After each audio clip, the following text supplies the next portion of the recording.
Station हो जाता है। और दूसरी बात जो उन्होंने कही कि ब्यूरोक्रेसी, तो दूसरे तो सारे स्टेट और सेंट्रल गवर्नमेंट बहुत ज़ोर से लगी हुई है कि सिंगल विंडो से क्लियरेंसेज आएगी।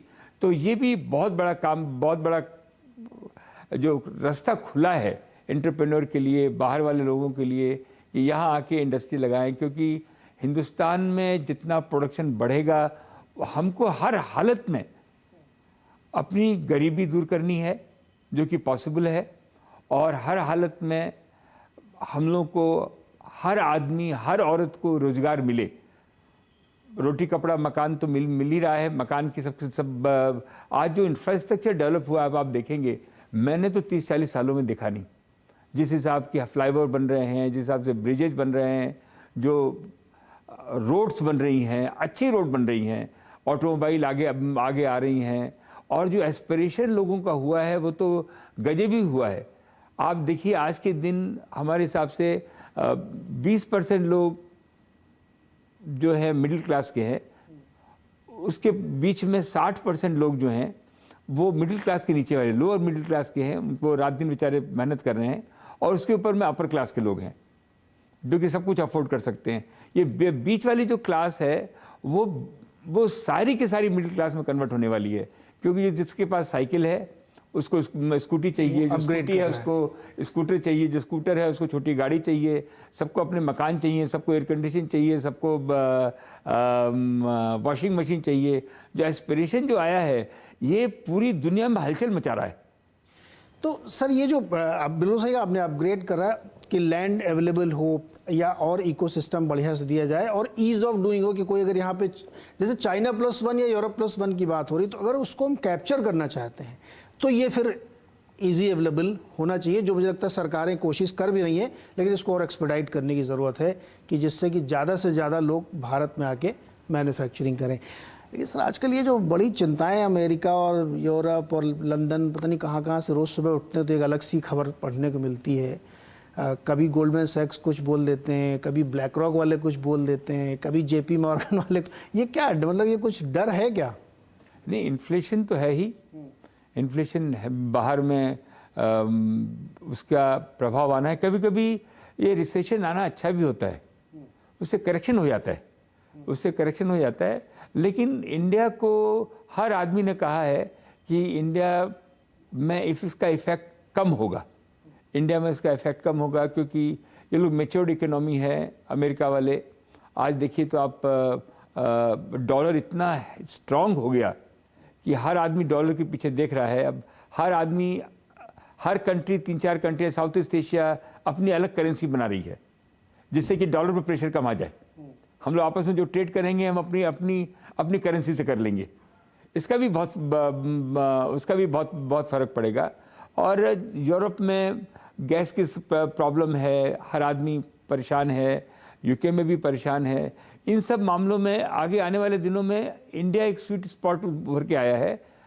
अमेरिका इतना स्ट्रांग है हर तरह से, वहाँ इफ़ेक्ट कम होगा, दो इन्फ्लेशन वहाँ आएगा, रिसेशन वहाँ रहेगी, लेकिन वो उसका इफ़ेक्ट कम होगा ऐसा लगता है। वो अभी भी लीडर बन के चलेगा। और चाइना भी, जो मेरे को लग रहा है कि वो करेक्शन की पोजीशन में है, और सबसे हाथ मिला के, इंक्लूडिंग हिंदुस्तान, हाथ मिला के कोशिश कर रहा है कि हम वापस उस पोजीशन पर आ जाएं। लेकिन पुरानी बहुत गलतियां हुई हैं उनसे, उसको करेक्ट करके वो उसकी भी डिमांड आगे आने वाली है। आने वाले दिनों में मेरे को लगता है, जैसे मेटल की प्राइस देख रहे हैं, कमोडिटीज़ की प्राइस देख रहे हैं, मेरे को ऐसा कोई डर लगता नहीं है। ईश्वर चाहे जल्दी से जल्दी ये वॉर ख़त्म हो, जो कि ये ओवरहैंग ख़त्म हो। तो ये मुझे लगता है कि हो ही जाना चाहिए वॉर खत्म, क्योंकि रशिया का भी इंटरेस्ट नहीं लगता, वो फंस गया एक बार, एक्चुअली जैसा लग रहा है कि फंस गया है। वो भी सोचता है कि ख़त्म वो किस तरीके से निकले। तो आपने जो हमें समझाया कि भारत सबसे ज़्यादा स्वीट स्पॉट पे है और सबसे ज़्यादा मजबूत स्थिति में है, तो और वो हम लोगों के नंबर्स बताते हैं, GDP वाले जो हम लोग देखते हैं तो फास्टेस्ट ग्रोइंग है। और वर्ल्ड बैंक भी ये मान रहा है कि जो उन्होंने एक बार बनाया है वो रेड से इधर ग्रीन तक का, उसमें इंडिया सबसे ग्रीन वाले में आता है, जहाँ पे किसी भी परिस्थिति में सबसे बेहतर यहाँ पे होता हुआ दिखेगा। तो किसी भी इकॉनमी को सर ग्रो करने के लिए या चीज़ों को बढ़ाने के लिए पॉलिसी डिसीजन बहुत मैटर करते हैं। तो एक हम लोगों ने चर्चा की कि लैंड अवेलेबल हो और इजी लोगों को दिया जाए। लेकिन बड़ी संख्या में हमको यूथ को जो है काम पे लगाना है, जो नौकरी ढूंढते रहते हैं, या तो वो अपॉर्चुनिटीज़ आपको कहाँ सबसे ज़्यादा क्रिएट होती हुई दिखती हैं? मैन्युफैक्चरिंग में ज़्यादा होंगी, सर्विसेज में होंगी, या जो स्टार्टअप कल्चर शुरू हुआ है वो सबसे बढ़िया एक माध्यम हो सकता है?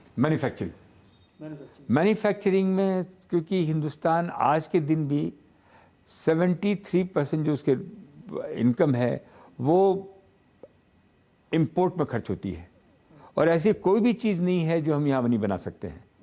अगर वो मैन्युफैक्चरिंग यहाँ बननी चालू होगी तो ये सारे के सारे अनएम्प्लॉयमेंट ख़त्म हो सकते हैं। इसके अलावा जो आपका हिंदुस्तान में हर आदमी आना चाहता है, टूरिज़्म इतना बड़ा स्कोप है जिसमें कि लाखों लोग इस काम में, करोड़ों लोग इसमें लग सकते हैं।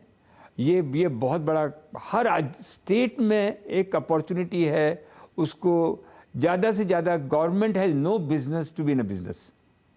अगर वो निकले और उसकी पॉलिसी बनाए, सिंपल पॉलिसी बनाए। हमारे यहाँ जो महाराजा ट्रेन है, हमारे यहाँ जो और दुनिया में कहाँ है 10,000 साल की धरोहर, हर तरह की, हर आदमी यहाँ आना चाहता है। जो कि आज यूके में जितना, यूके हमारा प्रॉब्ली 120th स्टेट है, और वहाँ पे जितने टूरिस्ट आते हैं उससे कम हमारे यहाँ आते हैं। तो ये टूरिज़्म का भी एक बहुत बड़ा, मैन्युफैक्चरिंग, टूरिज़्म बहुत ज़बरदस्त है। तीसरा आपका इंफ्रास्ट्रक्चर में जितने लोग लगेंगे अनबिलीवेबल है, सबसे ज़्यादा वहाँ लगते हैं। तो काम भी हो रहा है बहुत। हाँ, काम हो भी रहा है, और डबल हो सकता है, डबल भी हो सकता है, यस, और डबल हो सकता है। जैसे आज पर कैपिटल इनकम चाइना से हमारी 1/5 है, तो ये सबसे अट्रैक्टिव स्टेट जगह है जहाँ पे लोग आके मैन्युफैक्चरिंग कर सकते हैं। आज जैसे हम लोग इलेक्ट्रॉनिक में बात करें तो जो ऑटोमोबाइल का प्रोडक्शन यहाँ हो सकता है, जो ईवी का प्रोडक्शन यहाँ हो सकता है, हमको नहीं लगता है दुनिया में और कहीं हो सकता है। लेकिन आज पहली बार मैं देख रहा हूँ जो पॉजिटिविटी स्टेटों में आई है।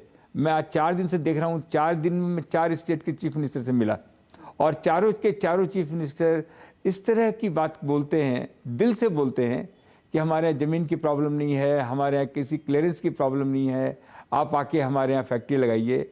तो ये मेरे को लग रहा है ये मैंने कभी देखा नहीं। ये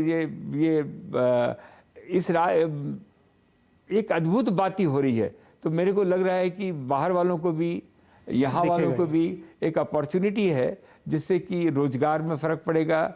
और सबसे बड़ी बात तो हुई है कि जो डिजिटल, आप देखिए जो डिजिटल पेमेंट सिस्टम जो इंडिया में है, अमेरिका उस पर आश्चर्य कर रहा है। यूपीआई ने कमाल कर दिया। यूपीआई ने कमाल कर दिया। लोग, हम भी क्रेडिट कार्ड हमको यूज़ किए हुए महीनों हो जाते हैं। यस। तो ये जो सिस्टम चला है, आप सब्जी वाले के पास भी जाएंगे तो वो इसको यूज़ कर रहा है। तो टॉफ़ी की बिक्री कम हो गई। तो ये जो चीज़ें आप कभी सोच सकते थे? हमारे बच्चे, हमारी लड़कियां, हमारे यंगस्टर, मैं कल परसों वेनसडे विद्यापीठ में गया था, 17,000 लड़कियां थी। क्या उसमें एक्साइटमेंट था।